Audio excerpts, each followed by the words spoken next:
Mark, we ready to go? Yes, sir. All right. We just finished our fifth practice, and guys are spirited. They're working very hard.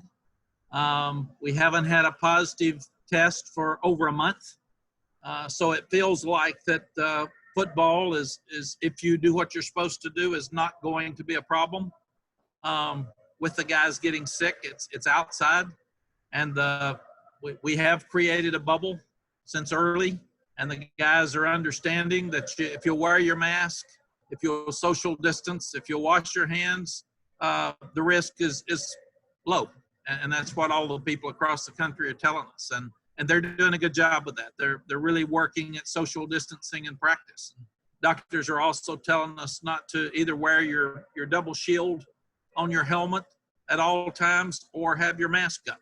One of the two, and the guys are working hard at that. We have each of them have their own separate water bottle or Gatorade bottle, so they're never touching anybody else's. We have the doors where most of them are open, so they don't have to open a door by themselves. And we feel like from everything we've heard that the sweat from one player to another or touching the ball is not going to spread the virus. So we feel very comfortable after 5 days of practice and a lot of walkthroughs and workouts in the last month that we're handling this well. Our medical team has put us in a really good position, and the guys are safe. The guys, some of the classes are remote, but we did have a lot of guys go to class yesterday. Each one of them said they felt very comfortable, said that all the students on campus wore masks. They also said that the teachers wore a mask and that there were not a lot of people in the classrooms, and the chairs were more than 6 feet apart. So that they felt very, very comfortable in the classroom. And we've gone through, we're lucky that we've got an indoor area that was designed by Coach Fedora that's got 24 fans in it. So we've got 8 fans in each end and then 8 fans up top. And then we've got a lot of the garage doors that we can open. So it's like we're out of the sun, but at the same time, we're in a position where our guys can work like it's outdoors, but have a lot of air circulating through, because doctors have told us if you can get fans behind you and keep the air moving, that helps. And we have constant air moving throughout practice the entire time. We've talked to the guys about if any of you don't feel good, just don't practice. Go tell the trainer, stay out. We've got great medical help. I think Trevor Lawrence probably said it the best, but a lot of these young people have better doctors and trainers and availability to good food and nourishment here better than they would have at home. So we've told the guys, don't practice at all if you're uncomfortable. Just stay out, stay with the trainer, stay with the doctors. When you feel comfortable, come back. If you practice 10 periods and you feel uncomfortable, you feel hot, you feel like you're not breathing as well, anything that you feel at all puts you in an uncomfortable spot, then don't practice. Just go somewhere else and do something else. We talk to them every time we have a team meeting about where we feel like the state of college football is. It's a roller coaster when you read and hear what you think's happening out there. So I've told them that as soon as we know something, we will let them know immediately, but they need to prepare to play. And if we do play, it's great. If you don't play, you're actually going through spring practice to get ready for spring or a delayed season. So there's still a lot of options out there. All of them are based on medical concerns from what I understand. So I've told the players, if they decide not to play, then it's because they didn't feel like it was safe for you, and that's good enough reason. We shouldn't play if they don't think it's safe. We can play, and the guys want to play, and they've shown they want to play, and ours are 100% that they're excited about playing and working really hard. So you would not have known any difference in practice today with their attitude than in camp last year. So it's they're in a good place right now moving forward. So what we're trying to do is, like you, we're just waiting and listening till final decisions are made. I'm really proud of our chancellor and our athletics director, because they've given us everything we need to be safe.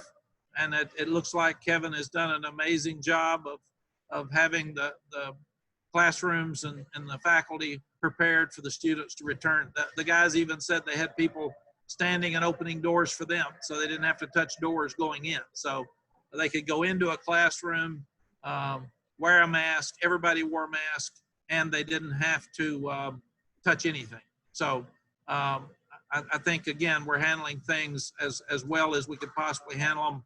I'm proud of our medical staff. I'm proud that we're at a university that's got enough money to make sure the kids are safe, and we ask them every day.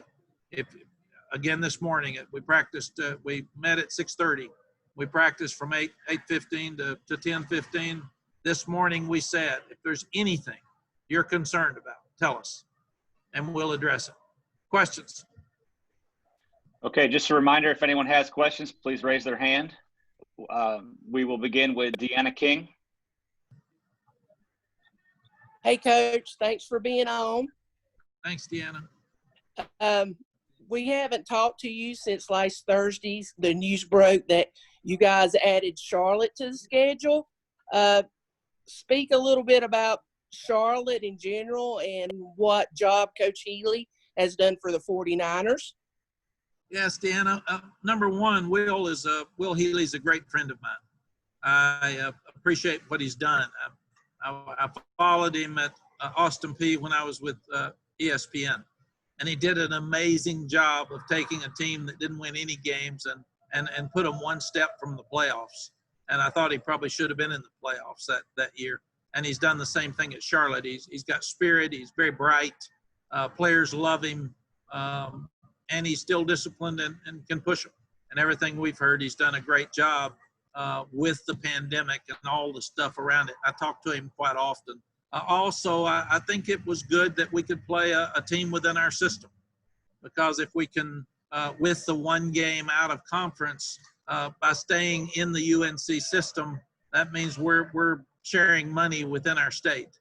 And I think that was important as Rick Steinbacher and Bubba started looking at who to play. So we're excited about it. Thank you. Thank you. And the players have a bunch of buddies on the team, so they're excited about it too. Even Coach Dre Bly's son's on that team. So it'll be a fun game. All right, Todd Gibson, you're up next. Hey, Coach, the hashtag We Want to Play is kind of raging all over college football right now. How much power, I guess it would be easy for the administrators to kind of dismiss the players. Of course they want to play. In your estimation, how much power maybe should the players wield in this whole endeavor to get college football off the ground here in the fall? I think, Todd, it's a message that they do want to play.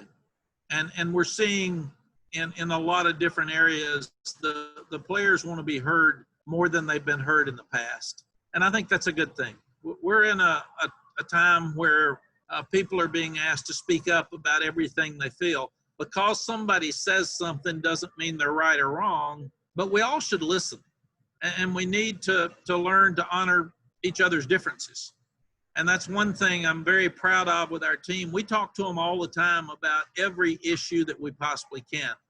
And we want them to ask us. And sometimes we'll say, wow, I've never thought of that. And I think this is a situation where young people were not prompted to say they want to play. But if none of them had said anything, or if some had said, I don't want to play, and I think the count the other day was 45 had opted out from across college football, and that's a small percentage. And we should applaud them if they didn't feel comfortable for stepping out. But if guys want to play, and the quarterbacks, a lot of them are the ones speaking out first because they're kind of the spokesperson for the team, then I think we do need to listen. Coach, do you think also that it seems like the tide has turned overnight as far as the Big Ten is concerned? I'm not sure how much information you've got on that. Could that be due to the fact that the players have been so forceful in talking about the fact that they do want to play? I think The only reason we wouldn't play is if it's not healthy for the players. And the medical people know that. So regardless of what the coaches say or the players say, if it's deemed it's not healthy, then we're not going to play. And that's the right thing to do. I think one thing that the players have probably done is by saying, let us play, we want to play.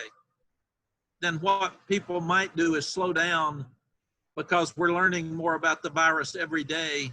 And let's wait and look at every possible option since they want to play so badly that we can make sure they're safe and still play.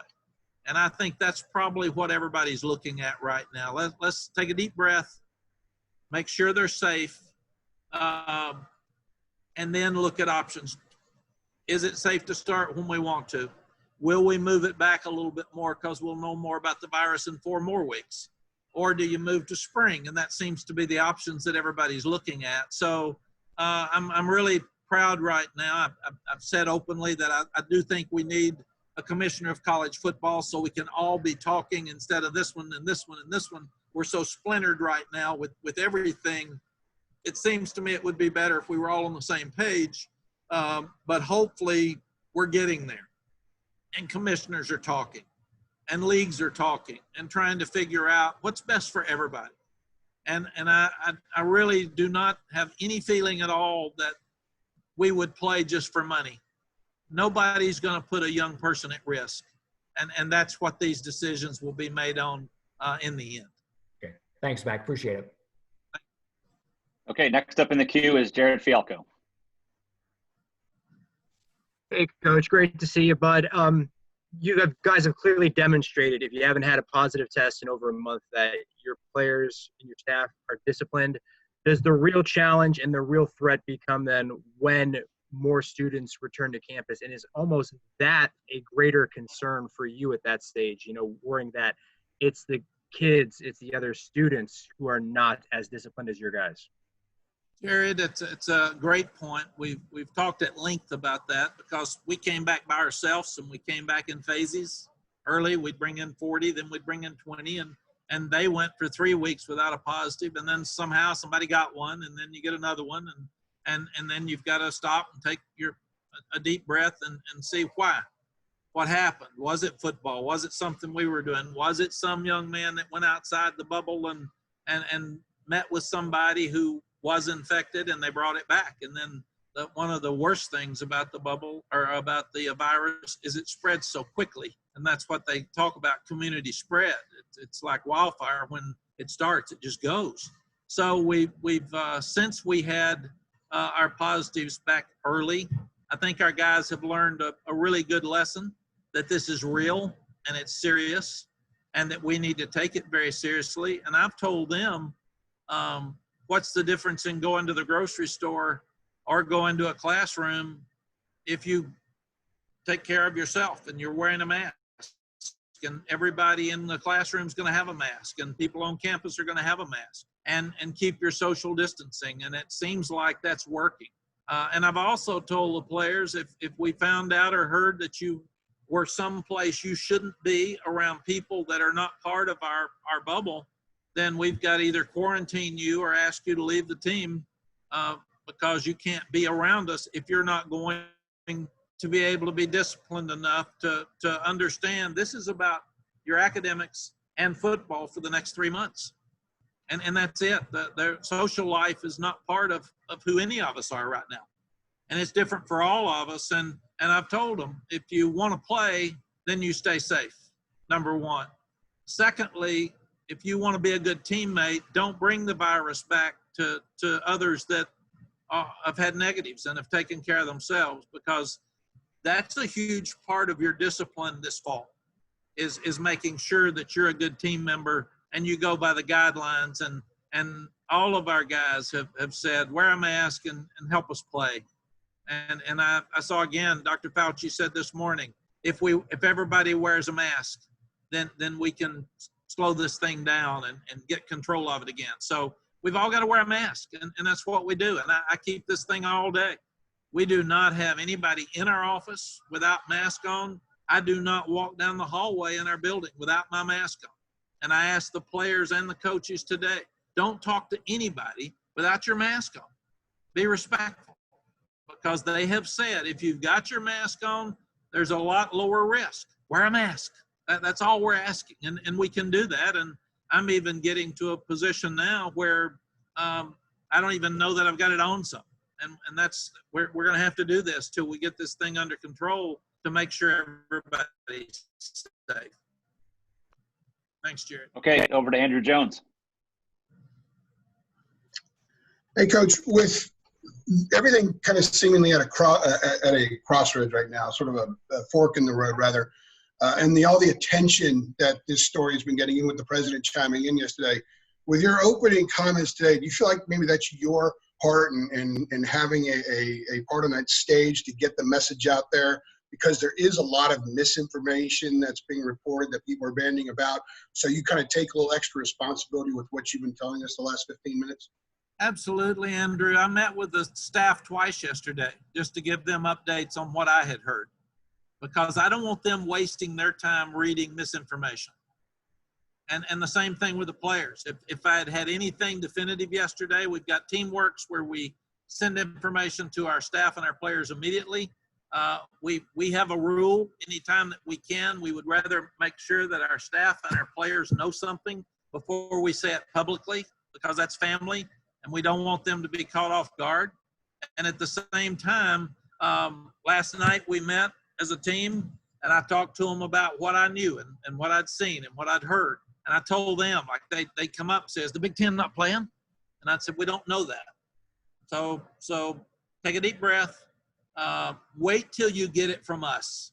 You need to worry about taking care of yourself and being safe. You need to worry about your academics, and you need to worry about your football. Let me worry about whether we're going to play or not. And we've told them that as soon as we know something definitive, we will let you know. But we've also told them you didn't have a spring practice. So if they decide in 2 weeks that we're not going to play, practice to the best of your ability to get better as a team, because we had 10 bowl practices. We've already had 5 practices now. That's 15. That's what we would have had in spring practice. So let's use this to get better. We're using it to get to see a lot of the young guys and get to evaluate them. Right now, in fact, we're coaching the older ones some, but the older ones are helping the young ones. And they're coaching them. And we're working the young ones more than we're working the older ones, because we want to make sure that we find out who they are. And we've got to create depth, and that's one way to do it. Bo Corrales tweeted out something, I guess it was Sunday. He's someone that has one of the underlying conditions that is of concern. And he acknowledged that, he embraced it, and said that he still wants to play. And he generated a little bit of buzz on Twitter. Have you talked to him about that maybe before he was going to put that out there, or since then? And what are your thoughts about what he said? No, Andrew, we actually tell the guys to always show class and be professional, but share your opinions with people that you want. And I have asked them if sometimes I'm in a hurry or I may misspell something. So if I'm going to send something out, I always ask Jeremy to read it and look at it to make sure it's got good grammar and that I haven't misspelled a word. And I always blame it on spell check. I'm not sure that's fair, but it's easy for me to say, spell check. Yeah, we've got at least a scapegoat.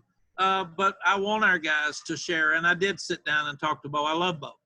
And Bo he's made as much progress as a person since we've been here as anybody else. Last year it was really bothering him, and he'd missed practice, he'd missed class, and he has got complete control right now of his diabetes. And we said, we told them all, you don't have to play.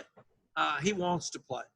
And you've just got to give him credit for doing that. And at the same time, we tell the players, take care of these others. You got Javon DeWitt out here that had cancer last year. We've told the players, take care of him. Don't walk around without a mask around him. That's your responsibility if we're going to do that. We've got Coach Kenny Browning out here in his 70s and Coach Darryl Moody out here in his 70s.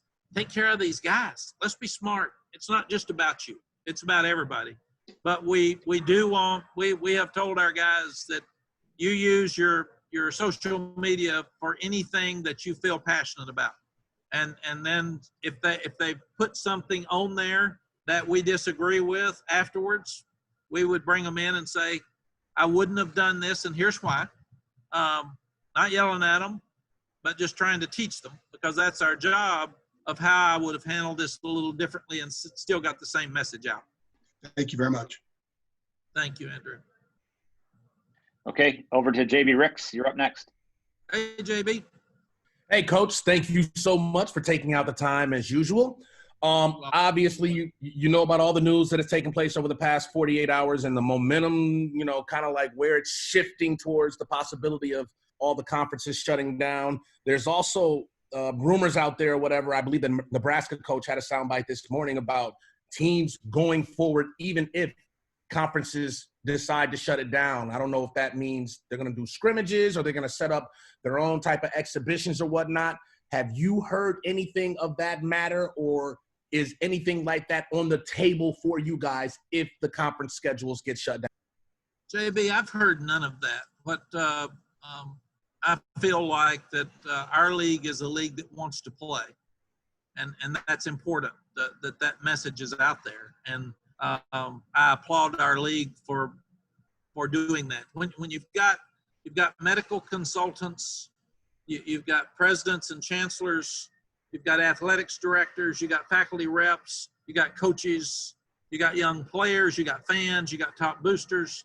There's a lot of opinions right now on this thing, and the only thing that matters is if the medical people say the kids are safe. That's the only thing that matters. The rest of it, opinions do not matter. And I think that's what everybody's trying to decide is is it safe, when it's safe, how's it safe, and that's what we want. The doctors know that the kids want to play. The doctors know the coaches want to play. But it's the doctor's responsibility to make sure that they keep the kids safe. And I totally understand that.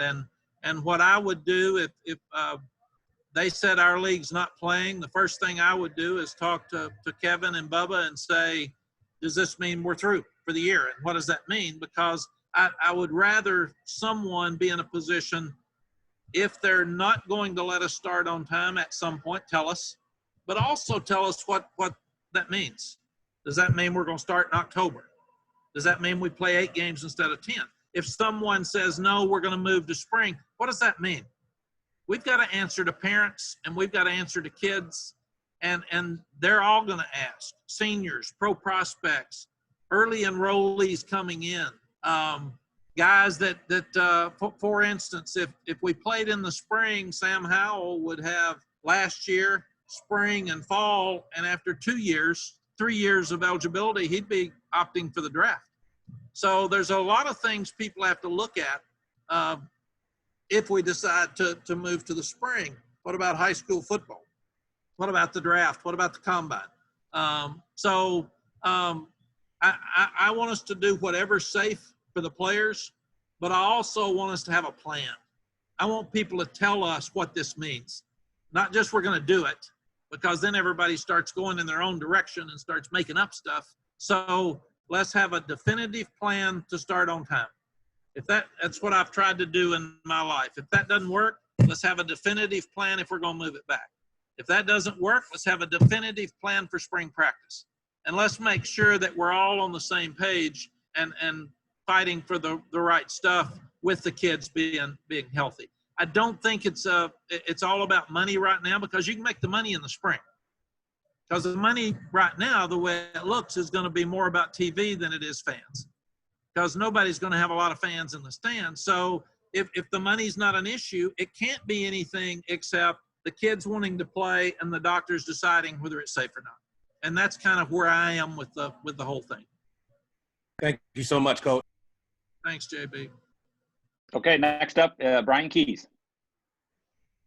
Hey, Mac. I've got 2 unrelated questions. The first one is, have you heard anything in regards to eligibility for players like DJ Ford who have opted out, whether or not they'll be allowed to come back next year? Brian, I think that is being considered by the NCAA right now. The way I understand, if DJ wants to come back, for instance, what we would do is put in an appeal for him if he wants another year. And then like any other fifth year, sixth year, the NCAA would have to decide whether they would grant that to him or not. Okay, But but that's you an got, NCAA rule. It's not our rule. okay. And then the second one is just ignoring all the stuff with the Big Ten, which nothing from that has been confirmed, but looking at a smaller conference like the Mid-American, where they've postponed it, they haven't canceled it, but saying just not necessarily that they think it's unsafe, but that they just don't know enough information to say definitively that it is safe. Does that, just seeing smaller conferences and independent schools like UConn or JMU opting out of playing football in the fall just give you pause about the plan to move forward right now? Brian, it doesn't, because all universities are very different and leagues are very different. And I would tend to, I will just listen to our medical people first at UNC, and then I'll listen to the medical people in the state, and then listen to the medical consultants. I think there's a group of them that work with the ACC, because everybody's different and everybody has different opinions. You just think about how this virus has changed over the last 6 months, and people have said this, and no, it's changed to this, and it's changed to that. So it would be wrong for me to comment on some of the group of 5 schools that are not playing, or those leagues that aren't playing, because I really don't know enough about their structure or who they are. I wasn't involved with their conversations. I've been very involved with our conversations, and I have not been involved a lot with our medical staff, except to ask them questions. Our medical staff has made all the decisions here. I haven't made any. And I've told the players that if we don't play, it's best for you, because they have said and determined you're not safe. If we do play, they have determined you are safe, and they meaning the medical staff. So what I've done, Brian, and I'm proud of myself. It's hard for coaches to stay out of things. You want to be in charge of everything, and you want to run everything. And I don't know enough about the safety. I do know that here that we are doing everything possible to make sure every one of these young guys is safe, from a medical standpoint, from a university standpoint, and we as coaches.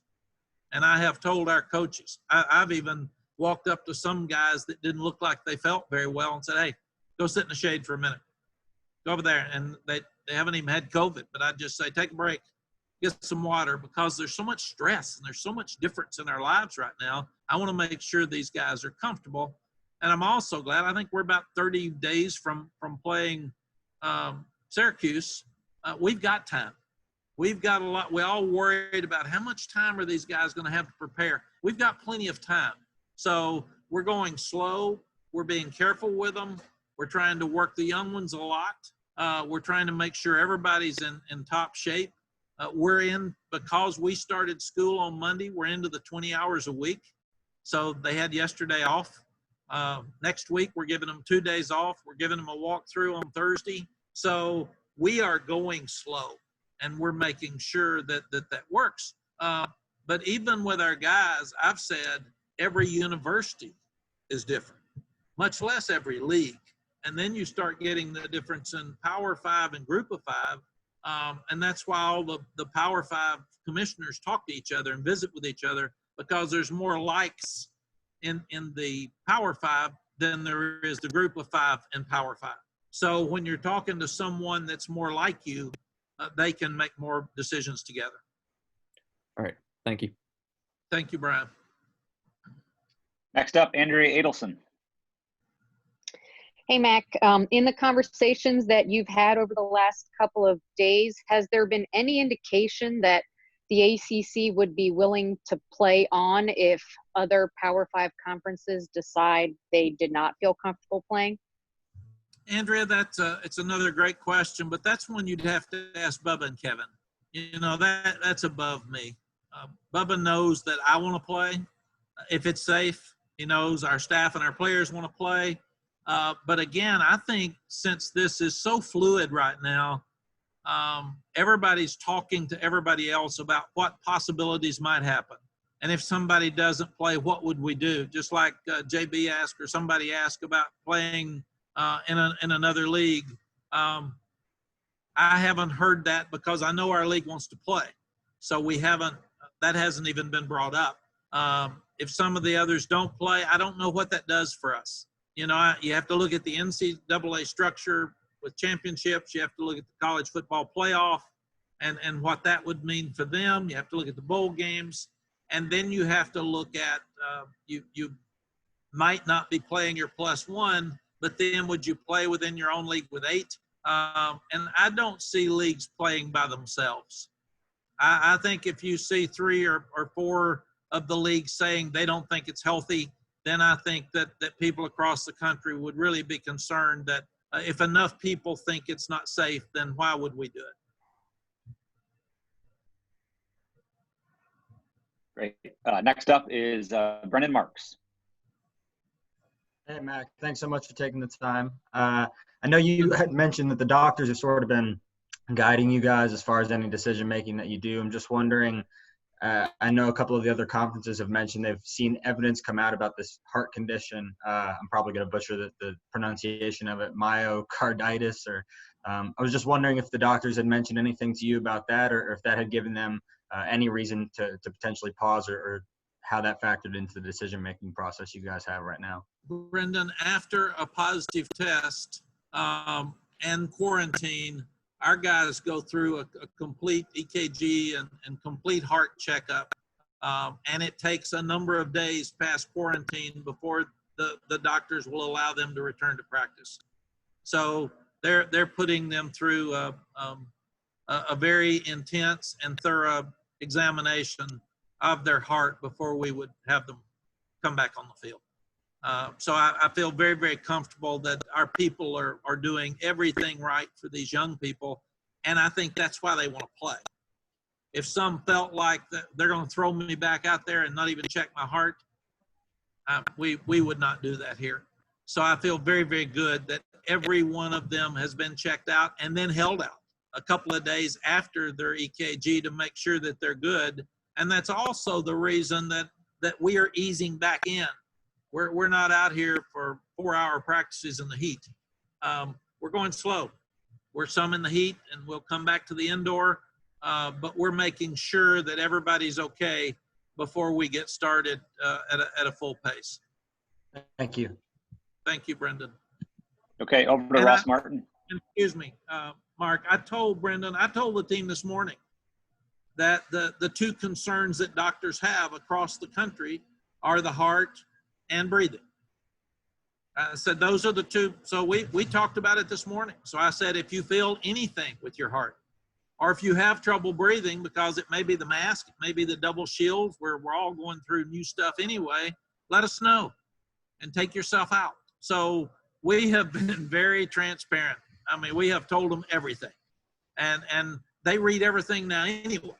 So we just feel like I've told the staff everything I know, and I've told the players everything I know. And then I have the trainers or the doctors in every meeting.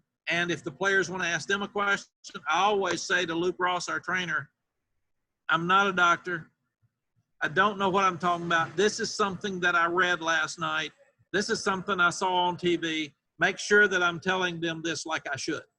And he'll go, Coach, that's fine. You're right. But we want our guys to know what's going on. Gotcha. Thank you. Okay, Ross, you're up now.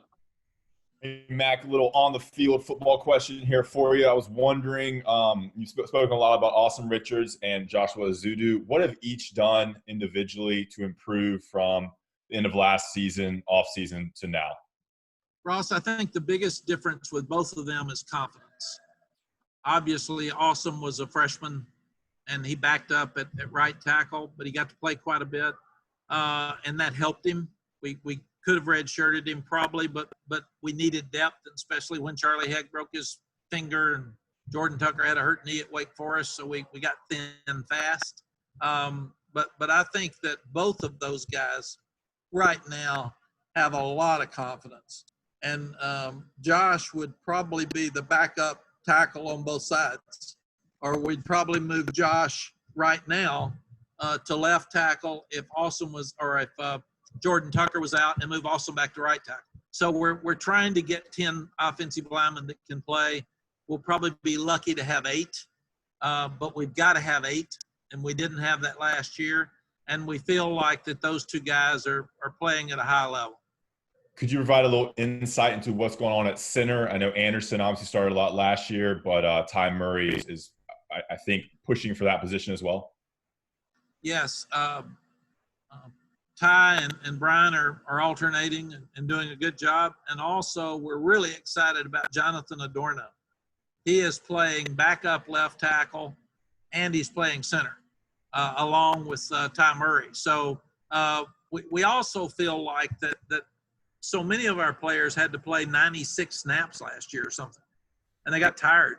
So we're really, really pushing for 2 deep. So if Brian's doing a great job, we need either Ty or Jonathan to take half his snaps or take a third of his snaps, so he'll be fresh.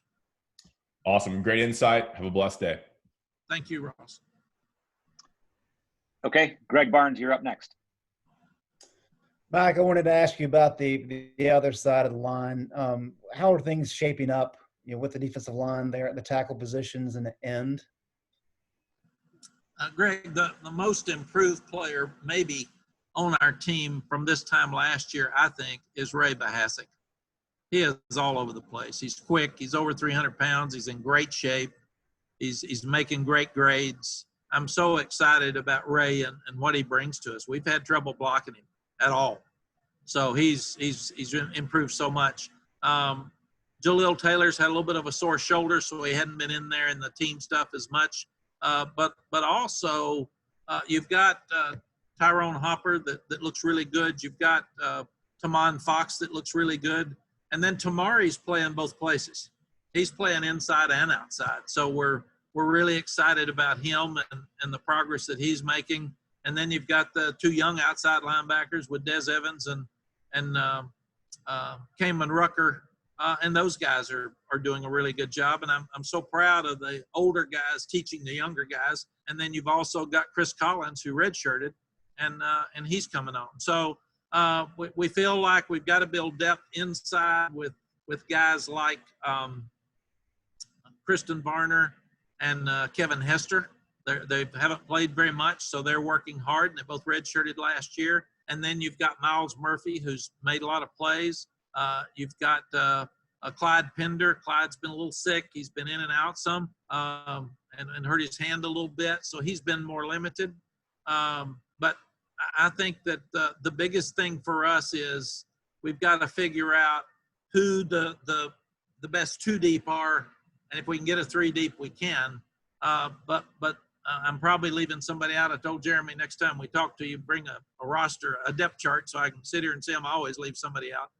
If you all got it, is there anybody I'm leaving out that you can think about, Greg? No, I can think of.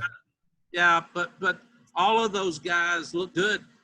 And A.J. Beatty has made some good plays. He's another young one. So I just feel like what we've got to do is in a weird way, the fact that the NCAA let us have walkthroughs, and now we've got extra practice for our opening game. We can probably do more with these young ones than we thought we could. Because if we had 4 weeks and they didn't know anything when they got here, we were going to have to just put them in a package, and we may still do that. But right now, we're getting to coach them, and they're getting a lot of reps. Aaron Crawford was kind of locked in at nose, last year. Do you have a set nose position now, or is there going to be more flexibility up front? I think they're going to have to play all of the positions, and that's what we're working at. You've got if we played today and Jaleel's shoulder was 100%, it would probably be Jaleel and Ray in the middle, and then it would be Tyrone and Tamon on the outside. Tyrone Hopper looks good. I hope he'll stay healthy because he's really playing at a high level, and Tamon plays great all the time. And then Tamari rotating because he can play all 4 positions. And I thought it was really cool yesterday to look up and see Tamon and Tamari at the defensive ends. And we're not talking about first team, second team. We're talking about blue team. And we'd like to have 25 blue team players. So we've said, get off who's on the first team and quit worrying about it. Get to play. And you want to play, and how many snaps do you get to play? So we're putting young ones in. Like today, we put in Eugene Asante and Kadri Jackson with the blue team, with the blue defensive line up front, and said, we want you to be part of the blue team. So make it where when we take Chaz and Jeremiah out, that not everybody's saying, oh my gosh, what are they doing in there? We want you to be good players. Now, maybe you can play 10 and they play 25, but you make your 10 as good as their 25. And that's what we're trying to do, Greg, to make this thing work better. Thanks, Mac. And it helps morale, and obviously with the virus and people maybe getting sick, it gives you more depth. Thanks. Next up is Kiera Lock. Hey, Coach, how are you? Good, Kiera. How are you? I'm good. This is a really easy question. I just wanted to see how you were doing concerning just learning so much information in such a short amount of time, and, you know, keeping not only your team informed, but also your staff. You know, just how are you doing and holding up in all of this? Kiera, I had trouble this spring some because I'm watching people die and watching people get sick and watching people lose their jobs and not eat. Then the protest, I really had trouble with people burning down businesses of honest people that had spent all their life savings to build a restaurant, and then somebody burn it down. And then we had some guys get positives, and I really struggled with that because I didn't want anybody sick. You want to be in control of everything, and I haven't been, and Sally's helped me a lot, but I understand now that this is a time where I've really got to be strong and be a leader, and I've got to be a leader for our staff. I told them yesterday, don't you pout, and one of them said something about, man, this is really a roller coaster. I said, it doesn't matter. Your job is to make sure that you take care of your players. That's your job. You're leading those players in your room. So worry about their mental health, make sure they're okay physically. But at the same time, addictions are so high right now across the country. Kiera, I've probably read too much and listened so much to every little thing about the virus, trying to get information from our doctors, from our trainers, so I can help our players. They may even listen to me more than they would listen to a doctor or a trainer. So I've got to get them to listen to the doctors and the trainers and take this stuff serious. But I really feel like, and one night I was sitting there pouting about, we may not even play, and ladies are smarter than the guys in a lot of cases. Sally said, you know what? You shouldn't want to play if the kids aren't healthy, if they're not safe. And she said, we got people losing their lives. We got people that can't eat. We got people losing their jobs. We've got people who have been treated poorly with lack of equality. So football's a minor part of this. And so I got a lecture one night late about you need to grow up, and it's your job to help these kids. It's your job to help your staff. It's your job to lead and be strong, and make sure everybody has every bit of information they possibly can. So since that happened, Kiera, and I've been really safe. I've been walking. I've been trying to eat right. I'm trying to do everything right because I know the kids worried about me, because I tell them I'm in that experienced age group that people worry about. But I'm doing really, really well because it's my job to stand up and lead this team. And that's what Kevin and Bubba hired me for. That's what our trustees hired me for. And I'm going to do it. And I'm going to do a darn good job of it. And I'm not sure I did all at times in the spring because like everybody else, it just got me. I even watched some psychologist on TV say that when we have things we love taken away from us, that there's a certain amount of depression or anxiety that kicks in. And I'm not sure I didn't sit there some and pout because I wasn't getting to see the players. We didn't have spring practice. And I told one of our coaches the other day, he said, we didn't even have spring. I said, you know what? Nobody else did either. So come on, man. This isn't just happening to you. This is happening to everybody. So what we've got to do is make sure that we all reach out and help each other. Thank you. Okay, next up, Art Chansky. Hey, Art. Art, I think you're muted. Yeah. Hey, Sally's quite a gem. Where'd you find her to begin with? For you all to know, and I really hate to admit this, but Art talked Sally in and me into going to a dinner party, and then we found out there were only 4 people there. And I have talked to or seen Sally every day of my life since that night. So how bad is it that Art Chansky put us together?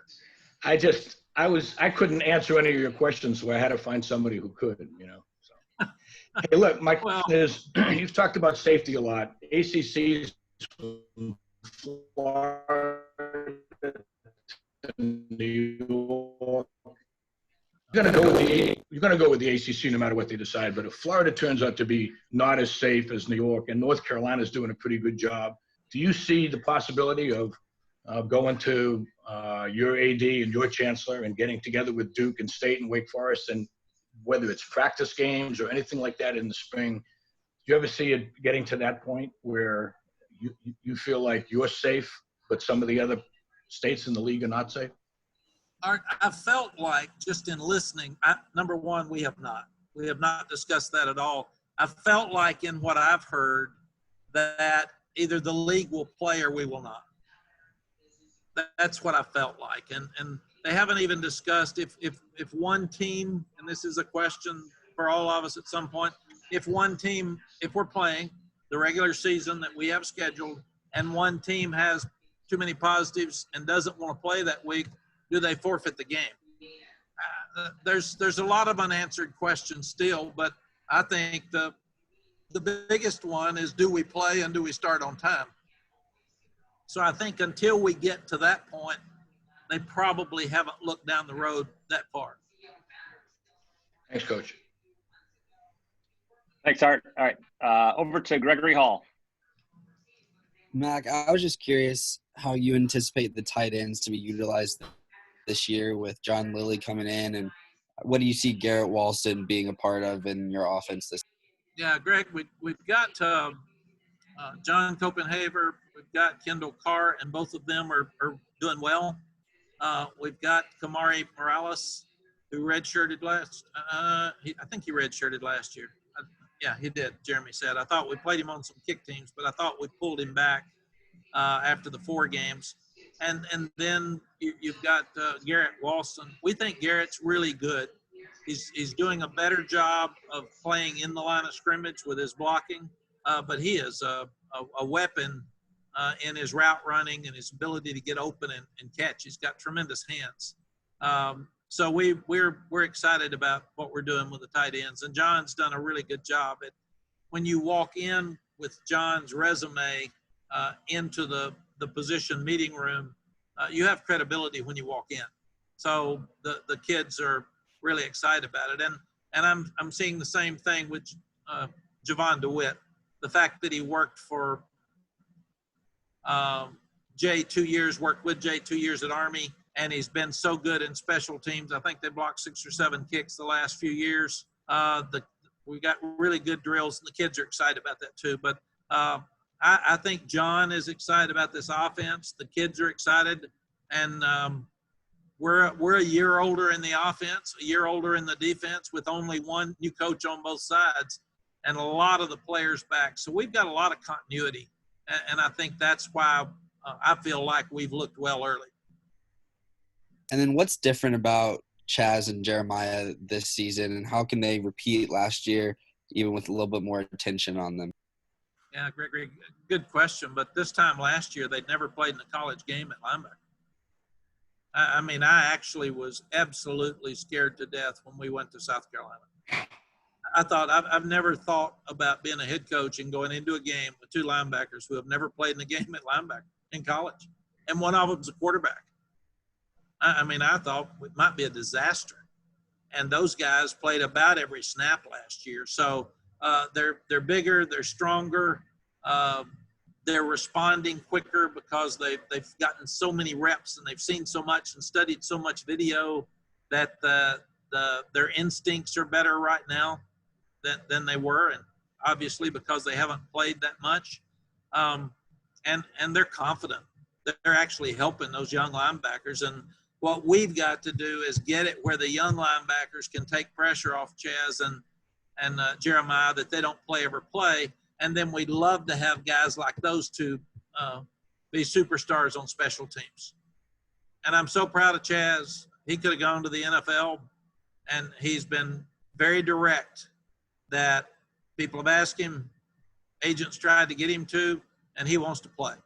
And so he's good for him. He made the decision with his family. But how cool is that family to have Sage at Wake Forest and Chaz here and two top pro prospects? That family has to be very, very proud. And they're both great young people, and they're both really smart. So they're to me, they're one of the best brother duos in college football. Jeremiah mentioned that him and Chaz are working together more in the film room. What's a benefit of that, and how important is it for them to be on the same page? One of the biggest things is that they can adjust to things more quickly on the field because they get their terminology together. And Jay's defense is very complicated. So it really, really helps to have those two out there. They can adjust to anything. They've seen everything. So now if somebody comes out and we haven't seen an empty backfield and no backs in the backfield for the whole season, those guys, they know what to go to immediately. So I think that's the biggest thing, that they can adjust to each other. And the other thing is there's timing with his feel and him coming behind him and blitzing, and they've got this thing down really good. So I expect both of them to have a special year. Thank you. And Jeremiah's about 230 now. He's a lot bigger and has not lost any quickness or speed. Thanks, Mac. And Chaz is one of the guys on our team that can walk around with his shirt off. And all the coaches tell him to put it on. We don't want you standing around our wives. They'd compare us to you. Next up is Hunter Nelson. Hey, Coach. So I know that you mentioned a lot that depth this season is going to be a big focus with, a lot of the unknowns going on. But 3 of your players that opted out were defensive backs. So with that being mentioned, what have you seen so far from like Jacurious Conley and Tony Grimes, and what have they contributed so far? And how do you think they can contribute to this team moving forward? It's Hunter, it is a concern, but we were really heavy in that area with depth. And so we're not to a point now where we started looking like we were last year. You've got Obi that's back, and you've got some other guys. D.D. Hollins is playing well. Gio Biggers has picked it up since the other guys opted out. But Jacurious Conley is a tremendous athlete. Tony Grimes is a tremendous athlete. They're 2 of the best young high school players in the country last year, and they look really good. Tony Grimes doesn't look like he should be starting his senior year in high school. And Jacurious Conley nobody's blocked him yet, and he can fly. And we'll get Jeremy to get you the exact weight, but I think Jacurious is up to 225 and can fly. He hadn't lost any weight whatsoever. So we feel like those 2 guys will play immediately. Okay, and just one quick question about Sam Howell. I know last season that was sort of the storyline of the offseason was who was going to be starting against South Carolina. And Sam Howell was just a true freshman, so he had youth on his side and everything like that. But as the season went on and as the year went on, how have you seen him grow as a leader of this team, and how do you think that'll benefit the offense and just the team moving forward? 2 of the words we use, Hunter, are fair and consistent. And then we always say, do what you know is the right thing to do. And that's Sam. Sam's the same person every day. The person that you see when you interview him is the person we see. He doesn't say a whole lot. He works so hard. He has no hobbies. He goes to class. He does a great job. And he goes to the office and watches film, that video. That's it. That's all he does in his life. And the players know that, and they respect that, and they really believe in him, and they rally around him. And so he'll be more confident starting this year than he was even finishing last year. He's healthy, so he'll be able to make plays with his feet, which we couldn't allow him to do last year after Cade transferred and Jace got hurt. because we didn't have experience behind him. And I think he's even more accurate now than he was at any time last year. He's got a great touch on the short ball, but he's also hitting the deep ball. And he knows the offense probably better than Longo. So he's over there with him every minute of every day. So he just knows where to go with the ball. And it's amazing to me. He does some things at this level that NFL quarterbacks are still doing. But he can go from one side of the field to the other very quickly, and not many people can do that. Awesome. Thank you for your time today, Coach. Thanks, Hunter. Okay, back over to Brennan Marks. Hey, Max. Sorry, one more thing. I forget who it was, but someone asked about the "We Want to Play" movement, and I know you had mentioned Trevor Lawrence's comments as well. One of the addendums or bullet points under that was the idea of creating some sort of either a union, a players association. I was just wondering what you'd heard from your guys as far as that's concerned, and if that's something that you would be in favor of supporting in some form or fashion.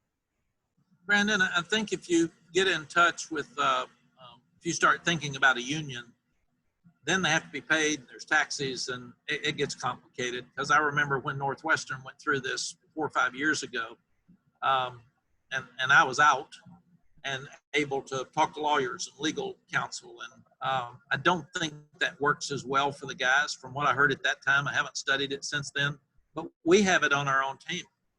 We choose a leadership committee in the spring, and then we let the players choose a leadership committee in the fall, after fall camp. And that group is a very powerful voice with us. We're meeting with them today to talk about the names on the back of the jerseys. The NBA and the NFL and now college football is letting you put just about anything you want on your nameplate, and there can be a decal on the front. The way I'm understanding it, the decal has to be the same for everybody. The name on the back can change. We'll let our players make those decisions, and we're meeting with them this afternoon to ask them. We've talked to our players a lot about racial injustice. We've talked to our players about making sure the young ones are comfortable if they're afraid to talk to us. And we just ask them, are you all really comfortable playing? Are you making it look like you are? So I think we need more of a voice nationally. I don't like the fact that young people threaten not to play. I don't think that helps anything. To me, let's talk. Let's figure out what you need. Like I took the proposal from the United group in the Big Ten a week ago, whenever it came out, and I went over every one of them with our team and staff, and we were already doing just about everything on there. So I said, if we're going to ask for things, let's make sure, number one, they're not already being done, and let's make sure you need them. Let's make sure they help you, because you got a good deal. So let's don't mess this deal up. If we can improve it, we'd like to improve that every year. And I think every coach feels that way. So we've just got to keep looking at enhancing the experience of the student athlete and their families, but not go crazy here and lose who we are. And very honestly, the families and the players can tell us more what they need than we know sometimes. We may be working on things they don't want or they don't need. So tell us. I think in our country, we've got to do a better job of talking to each other and, as I said early, honor each other's differences and make sure that what we're doing is fair. And if we do that, this is not that complicated, and we're not doing that all the time. So we all need to do it. So is this going to revamp college athletics? There's going to be some changes, and they're going to be real. And we've got to make sure that we get it right when we get the changes. And just to clarify, that leadership council you guys have is voted on the players, I guess. They're selecting the people they want representing them? We selected it this spring because we didn't have spring practice. We selected it last spring because we didn't know the players, and some of them didn't know the new guys coming in. So we have a leadership council right now of 23 guys, I think, 4 or 5 from each class and some walk-on guys as well. As soon as we get to the end of we will let the players vote. I will be the only one that sees the votes. Each player has to put his name on the list. So if there's somebody on there that gets no votes except yours, I have the right to bring him in and say, why'd you vote for him? Tell me.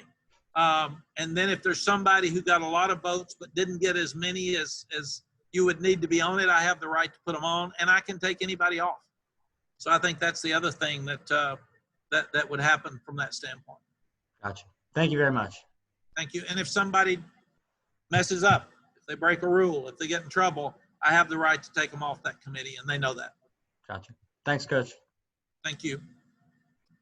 Okay, I think last one up. I think we started with Deanna. We'll wrap up with Deanna King today. Coach, the running back position, you got the luxury of having Javonte Williams and Michael Carter back there. Who in that group is stepped up in these 5 past practices in the running back group? Deanna, we've got 2 of the best running backs in the country. In fact, when people talk about the running back room, they should add ours to it because they're interchangeable. And that's what I'm talking about for our team. When you can put either one of those guys in the game and you don't see a difference because they can both do everything, it really helps you as a team. We've been very impressed with British Brooks. He's a young guy that's walked on, but he was voted by the players last year as a special teams player of the year. And he's a tough back that helps us. But at the same time, we like both young backs. What you do with the young guys after 4 practices, or 5 practices, 2 in shorts and 3 in shells, is you actually sit there and say, would you have recruited them again? And it's too quick to know. But on the short term, that's the first thing you say. And we like both Elijah Green and DJ Jones. They're both very talented. They're both fast. We haven't tackled them yet, even though we've been in shells. But we like both of them. So we think that's going to be a really strong room for us. Thank you. And excuse me, Josh Henderson last year played a lot in special teams, and that's what he did most. But he also came in, and he was a force at the end of the game because he was so physical. And he would be right now in kind of that Antonio Williams mode where you can put a big 210-pound back at the end of the game and have him with a 4-minute offense beating the clock, and he also has really good hands. Thank you, Coach. Appreciate it. Thank you, Deanna. Okay, Coach, I think we've come to the end. Appreciate your time. Thank you all. Stay safe. Thanks, Coach. Thank you, Coach.